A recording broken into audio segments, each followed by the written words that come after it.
siang hari ini. Dan di sebelah saya ada rekan saya Destina Aulia Rahman sebagai pemateri pertama. Saya Muhammad Dia sebagai pemateri kedua. Saya Sofyan Wimansyah sebagai pemateri ketiga. Dan saya Karina Jumatari Cahaya sebagai pemateri terakhir. Nah, di sini kelompok kami membawa sebuah topik, yaitu bahasa sebagai alat komunikasi. Sebelum kita masuk ke materi, perlu teman-teman ketahui dulu bahwa bahasa merupakan aspek terpenting dalam kehidupan manusia, karena dengan bahasa kita bisa mengungkapkan perasaan, pikiran, menyampaikan ide maupun informasi kepada orang lain. Tanpa adanya bahasa, maka komunikasi akan sulit terjalin dan interaksi sama manusia tidak bisa berjalan secara efektif. Bustami menyatakan dalam proses komunikasi di setiap wilayah dan kebudayaan itu bahasanya berbeda-beda, sehingga hal tersebut mempengaruhi kegiatan berbahasa sehari-hari. Nah, di Indonesia sendiri bahasa memiliki kedudukan yang sangat penting, yaitu sebagai identitas bangsa dan pemersatu bangsa. Maka dari itu sangat penting untuk teman-teman menyimak apa yang akan disampaikan oleh kelompok kami nanti mengenai pengertian bahasa, fungsi bahasa, ragam bahasa, dan juga kedudukan bahasa sebagai identitas nasional. Maka kami harapkan teman-teman dapat menyimak dengan seksama dan juga menjaga keadaan tetap kondusif selama kegiatan presentasi berlangsung. Nah, langsung saja kita memasuki materi yang pertama yang akan disampaikan oleh rekan saya Destina. Kepada Destina disilakan. Baik, di sini saya sebagai pemateri pertama akan memaparkan materi mengenai pengertian bahasa.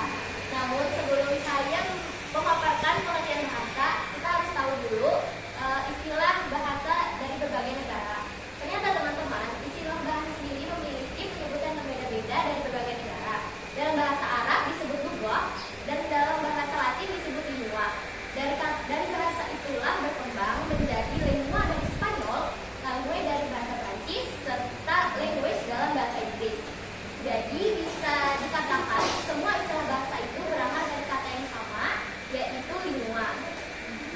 Selanjutnya, jika kita lihat dari pandangan para filsuf Yunani kuno seperti Plato dan Aristoteles, mereka menganggap bahwa bahasa merupakan suatu sistem simbol atau tanda yang memiliki peranan penting dalam kehidupan manusia.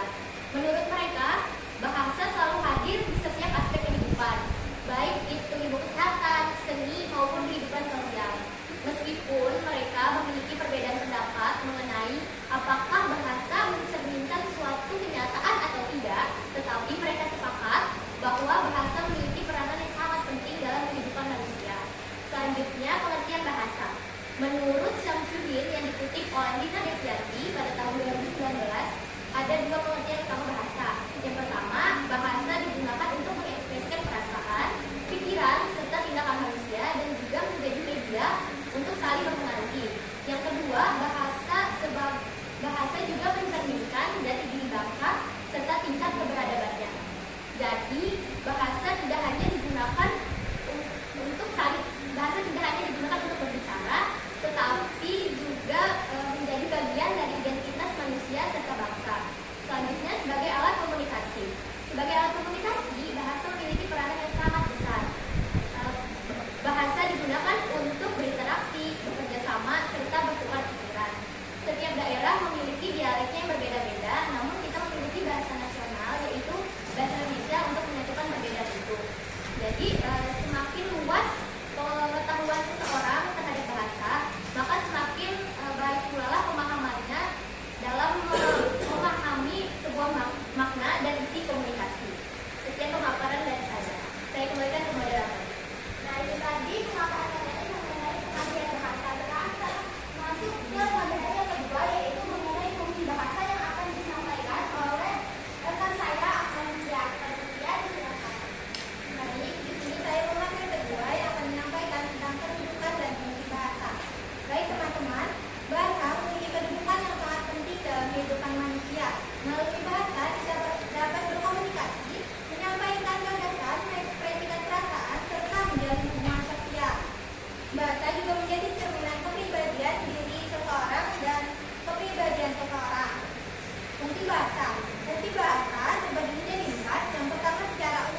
ketiga, fungsi dalam konteks ilmiah. Sejarah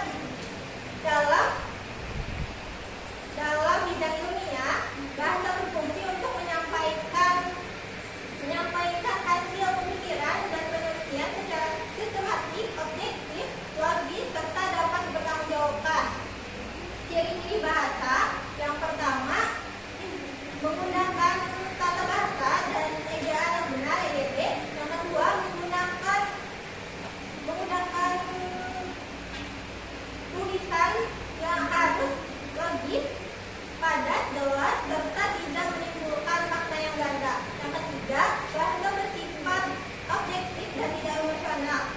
Kesalahan kecil yang terdapat pada ejaan dan struktur penulisan akan menjadikan suatu yang fatal. Maka dari itu, bahasa harus benar-benar sesuai dengan kaidahnya. Yang keempat, bahasa Indonesia sebagai bahasa negara, yang dimana bahasa Indonesia itu memiliki kedudukan yang istimewa dan istimewa sebagai bahasa bangsa dan bahasa persatuan, seperti yang tercantum dalam Ikrar ketiga Sumpah Pemuda 1928, yaitu kami putra-putri Indonesia menjunjung bahasa persatuan bahasa Indonesia. Oleh karena itu, kita seluruh masyarakat Indonesia harus menggunakan dan melestarikan bahasa Indonesia sebagai bentuk cinta dan kebanggaan kepada tanah air. Baik, itu saja yang dapat saya sampaikan. Saya kembalikan ke moderator. Nah, itu tadi penjelasan mengenai tentang fungsi bahasa dan kedudukan bahasa. Nah, sekarang kita akan mendengarkan penyampaian materi mengenai ada bahasa yang disampaikan oleh rekan saya Sofian. Pada Sofian, silakan. Baik, materi selanjutnya yaitu tentang bahasa. Ragam bahasa yang merupakan elemen penting dalam sosiolinguistik dan menunjukkan bagaimana bahasa itu diberikan berdasarkan tingkat formalitas dan konteks komunikasinya. Ada beberapa jenis ragam bahasa, yaitu yang pertama adalah ragam bahasa formal. Ragam bahasa formal adalah variasi bahasa yang digunakan dalam konteks resmi atau situasi resmi, seperti biasanya digunakan dalam pemerintahan atau dalam dunia akademik. Menurut Ruby dan kemudian di dalam jurnalnya, ragam bahasa ini mencerminkan intelektualitas dengan penuturnya. Dan kemudian ada seorang juga yang menambahkan, yang bernama bisa menambahkan bahwa ragam formal ini digunakan dalam lingkungan akademik, pekerjaan, atau komunikasi dengan seseorang yang dianggap lebih tinggi statusnya dan selalu mengikuti aturan bahasa baku. Yang selanjutnya yaitu adalah ragam bahasa non formal. Ragam bahasa non formal adalah variasi bahasa yang digunakan pada situasi yang tidak resmi atau biasa yang kita gunakan dalam kehidupan sehari-hari. Menurut Indonesia, penggunaan ragam bahasa ini terjadi karena ada pengertian antara komunikator dan lawan bicaranya, di mana yang dalam ragam bahasa formal ini bahasa yang digunakan lebih sederhana, fleksibel, dan tidak terkait pada kosakata bahasa baku atau kata bahasa. Dan selanjutnya itu adalah ragam bahasa santai, di mana ragam bahasa ini bentuk menggunakan lebih bebas atau lebih santai. Dan hampir sama dengan ragam non formal, di mana ragam bahasa santai ini dia lebih sederhana dan juga lebih bebas. Jadi tidak terkait, tidak tergantung pada aturan ataupun bahasa yang baku.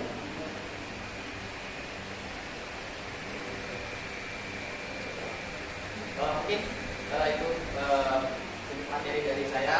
Sekian, terima kasih. Selanjutnya kita akan mendengarkan pemaparan materi yang terakhir mengenai bahasa Indonesia sebagai identitas bangsa yang akan disampaikan oleh rekan saya Evelina Juwandani Cahaya. Kepada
mulai dipelajari di perguruan tinggi luar negeri, dan bahasa ini mulai masuk ke dalam kurikulumnya seperti di Asia, Amerika, dan juga Eropa. Nah, yang terakhir itu menurut Herodit bahwa di situ dia menjelaskan kalau dalam pemerintahan, hukum, dan juga pembangunan nasional, bahasa ini tidak hanya berfungsi sebagai bahasa administratif, tapi juga sebagai membentuk karakter masyarakat dan juga perangkat integrasi sosial. Nah, yang terakhir kita masuk ke tantangan dan upaya perubahan bahasa Indonesia.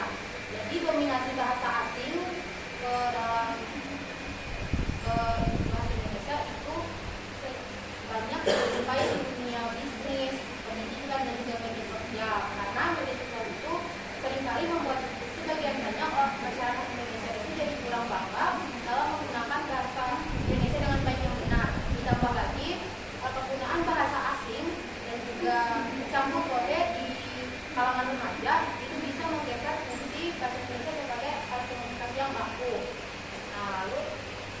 Tetapi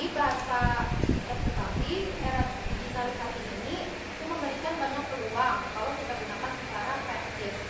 Kalau misalnya media sosial itu tadi bisa kita gunakan sebagai sarana untuk menumbuhkan rasa cinta kita terhadap bahasa. Nah, ditambah lagi perkembangan kosakata baru dalam ilmu pengetahuan dan teknologi ini yang menunjukkan bahwa bahasa itu masih adaptif terhadap zaman. Selanjutnya kita masuk ke bagaimana upaya-upaya dalam penggunaan bahasa Indonesia. Jadi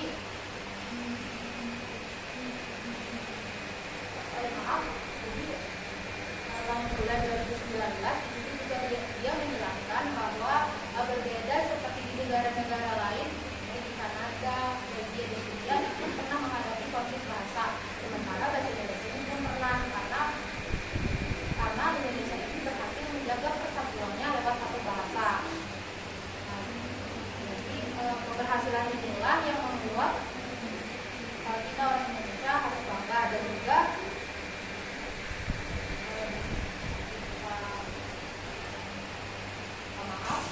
upaya itu bisa kita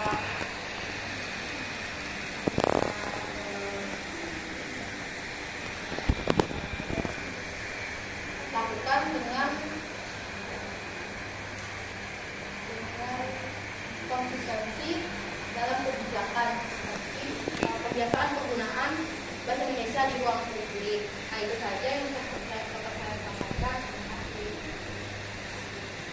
Nah, teman-teman, itu tadi penyampaian materi dari kelompok kami, mulai dari perhatian bahasa, fungsi bahasa, ada bahasa, sampai perhitungan bahasa sebagai identitas bangsa. Selanjutnya, kita akan memasuki sesi diskusi atau tanya jawab. Di sini kami membuka dua sesi. Sesi pertama, kemudian menyempatkan untuk 3 orang penanya, dan sesi kedua kami berikan kesempatan untuk 2 orang penanya. Sabar.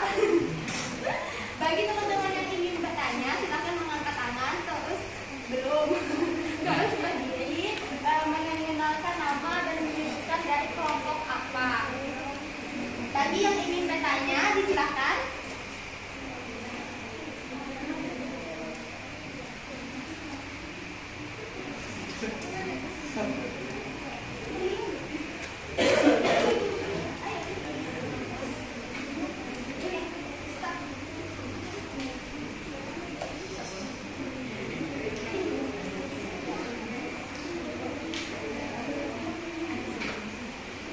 Anissa, silakan. Anissa.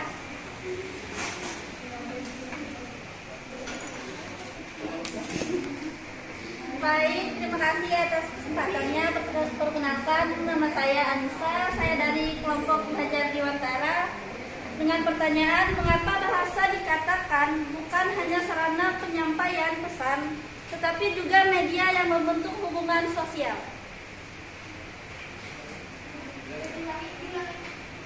Mengapa bahasa bahasa dikatakan bukan hanya sarana penyampaian pesan, tetapi juga media yang membentuk hubungan sosial.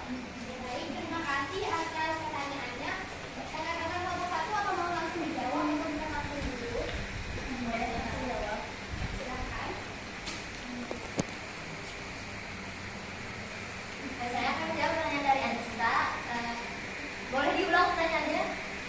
Bisa. Mengapa bahasa dikatakan bukan hanya sarana penyampaian pesan, tetapi juga media yang membentuk hubungan sosial? Karena dengan bahasa manusia tidak hanya menyampaikan informasi, tetapi juga membangun interaksi. Bahasa juga berperan dalam menyatukan perbedaan, melestarikan budaya, serta menjadi perekat sosial yang memungkinkan suatu komunikasi itu berjalan efektif, baik antar individu maupun antar kelompok. Jadi bahasa tidak hanya digunakan sebagai alat berbicara, tetapi juga menjadi media untuk membentuk hubungan sosial di masyarakat. Sekian jawaban dari saya. Baik, itu tadi jawaban dari kelompok kami. Apakah jawaban kami sudah memuaskan? Baik, terima kasih.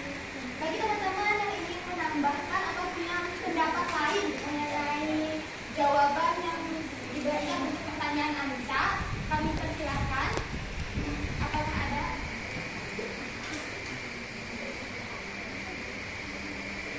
Apabila tidak ada, kita akan melanjutkan ke pertanyaan yang kedua. Silakan untuk teman-teman memilih.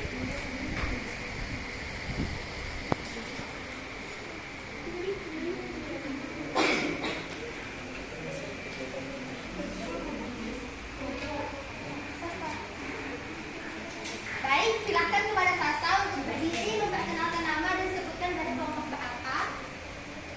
Sebelumnya terima kasih untuk kelompok yang presentasi karena sudah memberikan saya kesempatan untuk bertanya. Perkenalkan, saya Sasa Depatricia dari kelompok 4, kelompok Sultan Hasanuddin. Pertanyaan saya adalah, bagaimana peran lingkungan Fransa dalam membantu orang yang memiliki bahasa ibu yang berbeda agar bisa saling berkomunikasi dengan baik? Baik, terima kasih atas pertanyaannya Sasa. Untuk teman-teman kelompok 1 ini mau ditampung dulu atau langsung dijawab? Baik, pertanyaannya kami tampung terlebih dahulu ya Sasa. Sekarang penanya yang ketiga, silakan. Coba. Silakan kepada Praiti untuk bertanya. Silakan Praiti menyebutkan nama dari kelompok berapa dan bertanya. Perkenalkan, nama saya Praiti Manila Mesiayudi, saya dari kelompok Pangeran Diponegoro. Sebelumnya terima kasih atas kesempatannya. Di sini saya ingin bertanya. Jadi pertanyaan saya itu, apa saja upaya-upaya yang dapat dilakukan untuk memperkuat posisi bahasa Indonesia di era modern saat ini? Apa perlu diulangi lagi? Saya ulangi lagi. Apa saja upaya-upaya yang dapat dilakukan untuk memperkuat posisi bahasa Indonesia di era modern saat ini?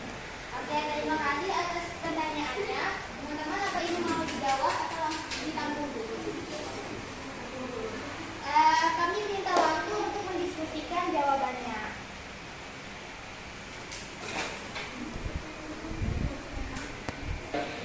Baik, di sini rekan saya, Evelina, akan menjawab pertanyaan dari Sasa. Silakan kepada Evelina. Baik, di sini saya akan menjawab pertanyaan dari Sasa. Sasa bisa sekali lagi nggak diulangi pertanyaannya? Bisa. Pertanyaan saya tadi, bagaimana peran lingkungan Anda dalam membantu orang yang memiliki bahasa ibu berbeda agar bisa saling berkomunikasi dengan baik? Jadi di sini Sasa bertanya tentang lingua franca. Nah, kalau kita bahas soal lingua franca itu memiliki peran sebagai bahasa penghubung antar individu yang memiliki latar belakang bahasa ibu yang berbeda. Nah, jadi sehingga orang-orang yang berasal dari berbagai macam bahasa ibu ini bisa saling terhubung dan memahami satu sama lain dalam komunikasi. Nah, jadi dengan lingua franca, hambatan dalam berbahasa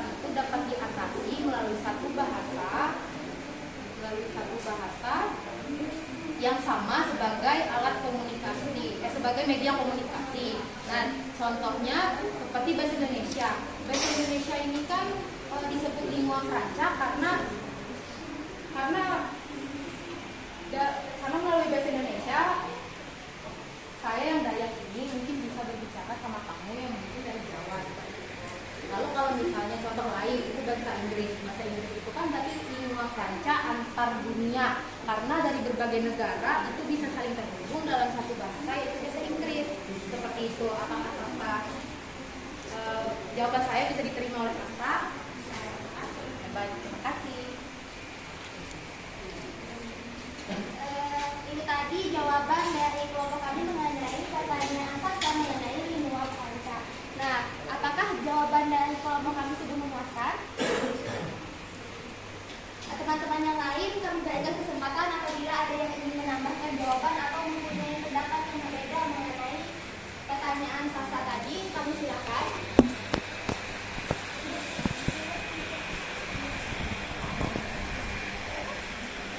Kalau tidak ada, kami akan melanjutkan untuk menjawab pertanyaan yang terupdate tadi dari IT yang akan dijawab oleh rekan saya, Sofian.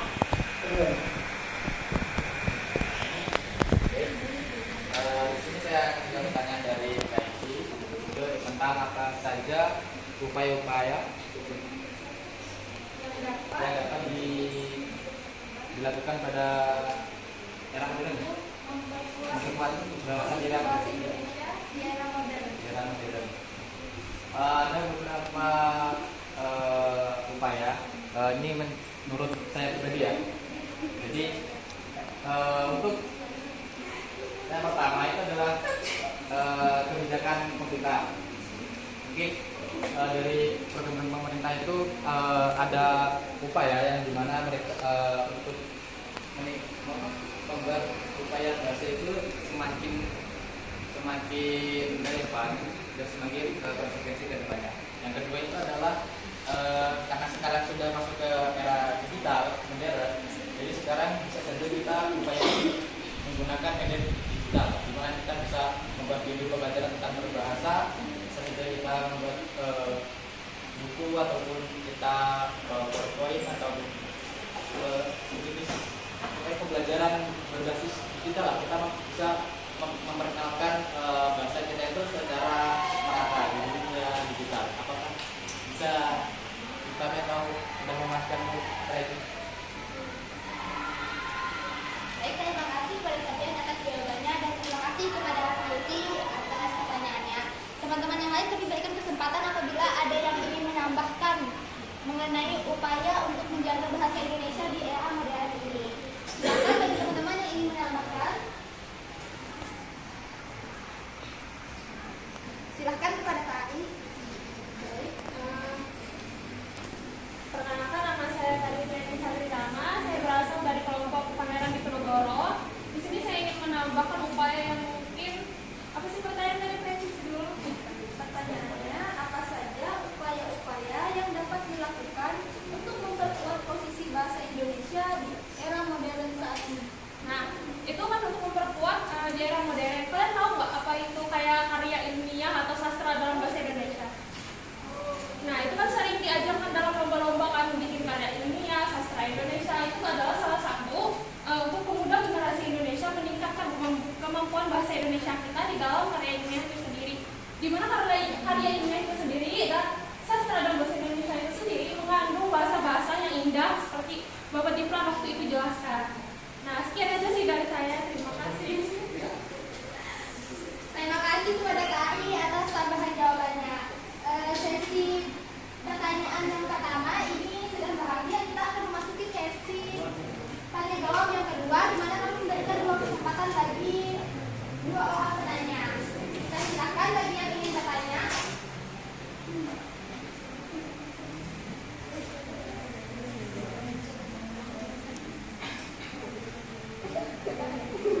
Kita silakan kepada Yohanes bertanya. Baik, terima kasih atas kesempatan yang diberikan kepada saya. Saya ingin itu kepada saya ingin memberikan dua pertanyaan. Jadi pokok berapa? Apa saja fungsi bahasa yang disebutkan dalam masalah terutama yang berkaitan dengan seni, sejarah, dan ilmu pengetahuan. Saya ulangi lagi, apa saja fungsi khusus bahasa yang disebutkan dalam makalah, terutama yang berkaitan dengan seni, sejarah, dan ilmu pengetahuan.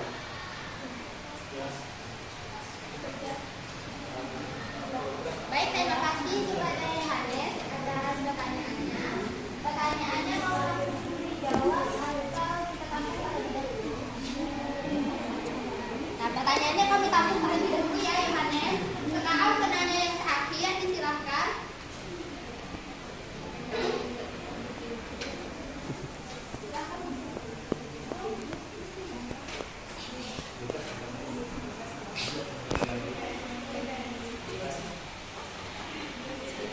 Disilahkan kepada Debbie. Baik, terima kasih atas kesempatannya. Perkenalkan saya ini dari Fedriana dari kelompok 6. Pertanyaan saya, mengapa pemilihan ragam bahasa yang tepat penting dalam dunia pendidikan dan profesional? Hah, coba ulangi. Pelan-pelan tapi nyaring. Mengapa pemilihan ragam bahasa yang tepat penting dalam dunia pendidikan dan profesional? Oke. Terima kasih atas pertanyaannya. Bagi teman-teman yang tidak mendapatkan kesempatan untuk bertanya di sesi ini, bisa bertanya di sesi presentasi kelompok minggu depan atau juga bisa untuk menambahkan jawaban hari ini. Mohon maaf bagi teman-teman yang tidak dapat kesempatan hari ini, mungkin ada pengunjung. Ini kami izin meminta waktunya untuk diskusi terlebih dahulu mengenai pertanyaan-pertanyaan yang sudah kita sampaikan.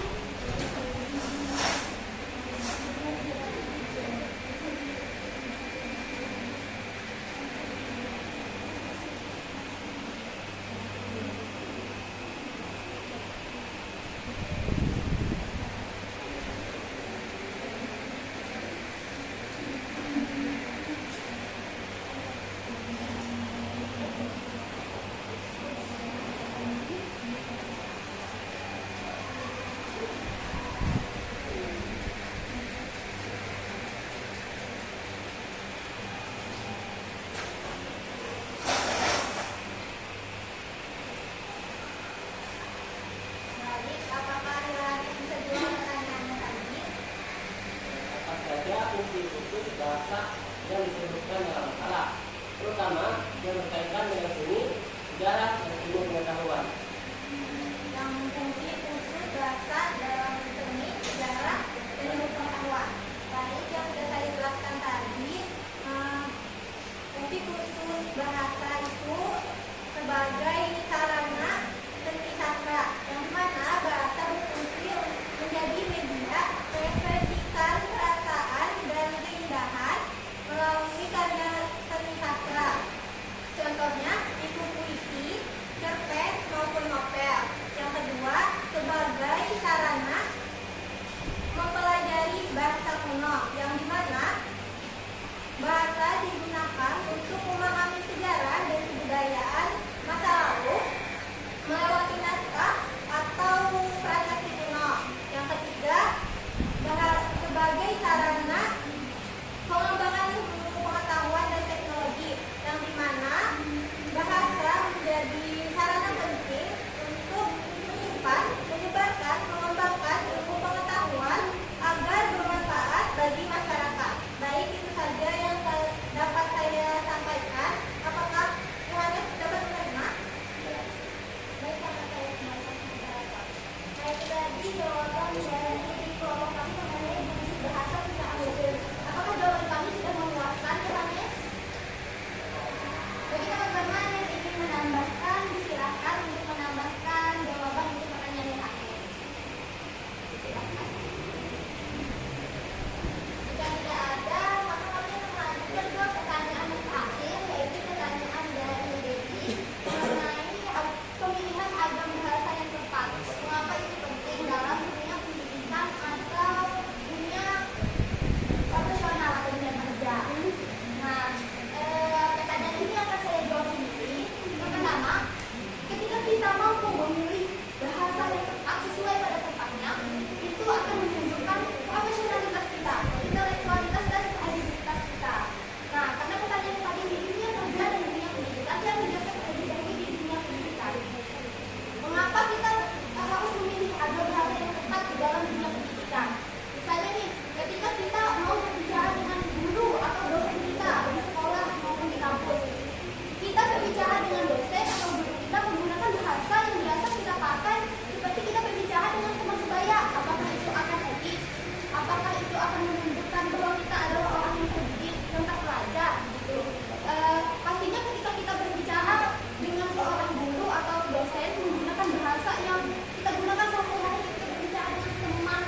biasa dengan bestie di kelas, misalnya kita menggunakan bahasa yang tidak sopan, kasar. Misalnya, itu tentu saja akan berpengaruh pada penilaian sikap kita, terus juga penilaian tentang kepribadian kita. Nah, tentunya ketika kita berbicara dengan guru dan dosen, kita harusnya menggunakan bahasa yang sopan. Begitu. Yang kedua, kita ini kan sebagai seorang guru nantinya. Nah, terutama kita ini sebagai mahasiswa dulu lah. Kita ini kan sebagai mahasiswa, kita ini adalah orang yang terpelajar, yang terdidik. Ketika kita menggunakan bahasa, maka dari itu kita harus menggunakan bahasa yang menunjukkan bahwa kita ini orang-orang yang dididik dengan baik. Masa kita sebagai seorang mahasiswa, terutama calon guru, menggunakan bahasa-bahasa yang kasar?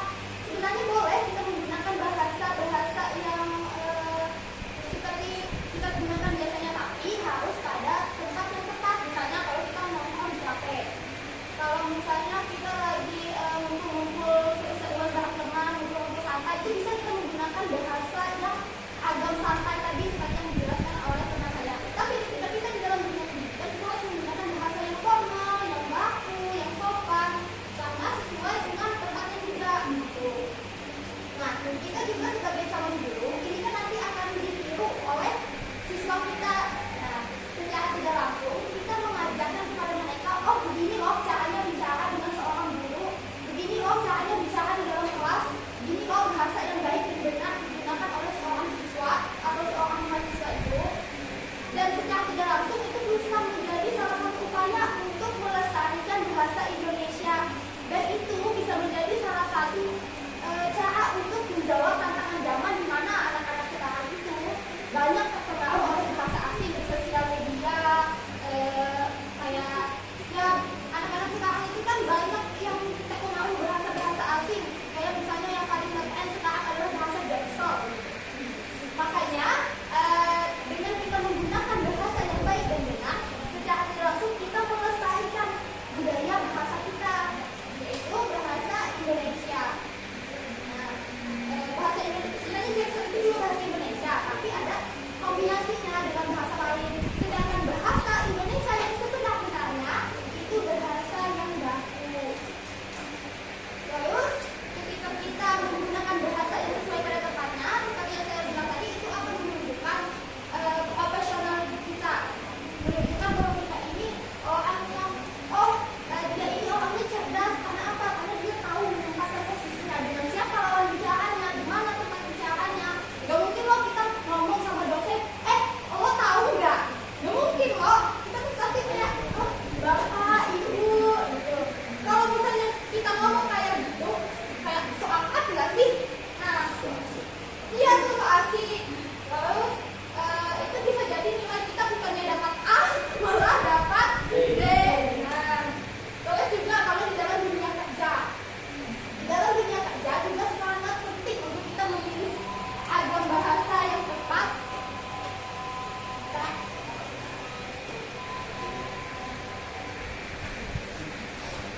Mohon maaf saya ulang, pemilihan agam bahasa yang tepat di dunia kerja itu sangat penting karena misalnya nih, saya kasih contoh di dalam sebuah forum rapat, kita rapat bersama rekan kerja, meskipun di dalam forum rapat itu, di dalam sebuah kantor itu ada bestie kita, ada teman akrab kita gitu.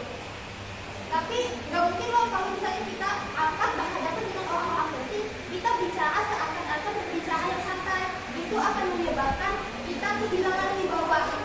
Nah, ketika kita berbicara dengan bahasa yang baik, bahasa yang benar, dengan bahasa yang tepat, maka disitulah kelihatan kita ini orang yang berwibawa, memiliki nilai, dan orang-orang pasti akan lebih menghargai apa yang kita sampaikan gitu.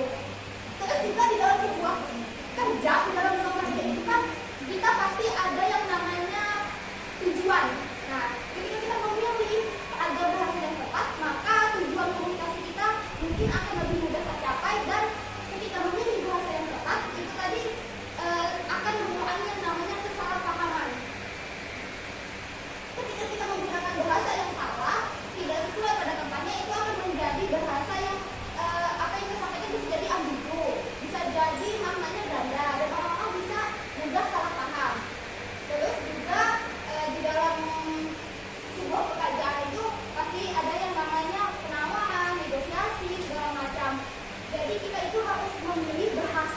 yang dimana orang-orang itu bisa terpengaruh. Bahasa kita ini bisa mempengaruhi seseorang untuk menyetujui apa yang kita sampaikan, misalnya untuk menyetujui kontrak kerjasama yang kita sampaikan misalnya, atau untuk menyetujui negosiasi yang kita sampaikan begitu.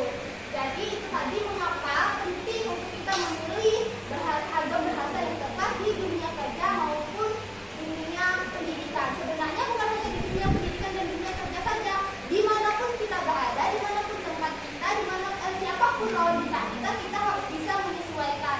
Karena dengan begitu, itu akan menunjukkan profesionalitas kita, intelektualitas kita, dan kredibilitas kita. Itu saja yang bisa saya sampaikan. Apakah Debbie jawaban saya memuaskan? Terima kasih. Bagi teman-teman yang lain, apakah ada yang ingin menambahkan? Silahkan kepada Amaldi. Baik, terima kasih atas kesempatan telah diberikan. Saya ingin perkenalkan, nama saya Amali Ujung Sumare-Mare. Saya dari kelompok Pangeran Diponegoro. Saya mau menambahkan sedikit jawaban dari Nisa tadi, yaitu dari pertanyaan Debbie, mengapa pemilihan beragam bahasa yang tepat penting dalam dunia pendidikan dan profesional. Pemilihan ragam bahasa yang tepat sangat penting agar komunikasi berjalan dengan baik, jelas, dan sopan. Dalam dunia pendidikan dan profesional, penggunaan bahasa formal menunjukkan sikap hormat berpendidikan serta membantu kita menyampaikan ide dengan lebih teratur dan mudah dipahami oleh lawan bicara kita. Itu saja, terima kasih. Baik, terima kasih kepada Amaldi atas tambahan jawabannya. Boleh kepada teman-teman yang lain memberikan kesempatan jika ada lagi yang ingin menambahkan jawaban.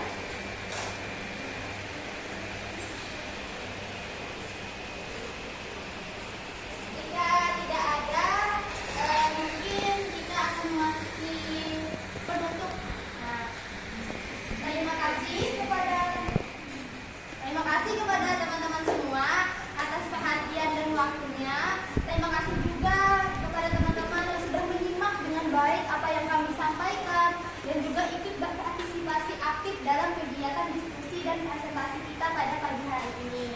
Saya mewakili teman-teman semua, saya mewakili teman-teman kelompok 1 mohon maaf apabila ada kekurangan dan kendala selama penyampaian materi ini. Semoga apa yang kami sampaikan hari ini bisa jadi bermanfaat untuk kita semua, baik bagi kami yang menyampaikan maupun bagi kalian yang mendengarkan.